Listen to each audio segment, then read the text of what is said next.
College ছাত্রী খাদিজার উপর হামলার প্রতিবাদে উত্তাল সিলেটের বিভিন্ন শিক্ষা প্রতিষ্ঠান।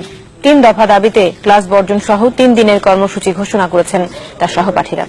আর সড়ক অবরোধ করে বিক্ষোভ ও মানববন্ধন করেছেন এমসি কলেজের শিক্ষার্থীরা।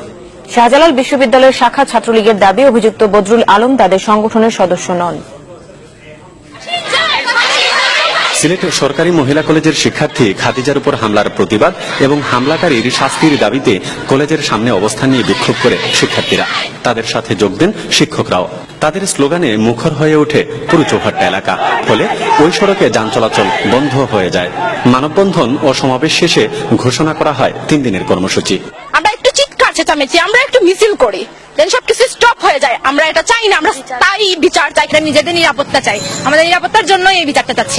আমরা গভীরভাবে শোকাহত এবং আমরা এর অত্যন্ত উপযুক্ত বিচার চাই। একই দাবিতে তামাবিল সড়ক অবরোধ করে বিক্ষোভ মিছিল ও মানববন্ধন করে সিলেট এমসি কলেজের শিক্ষার্থীরাও।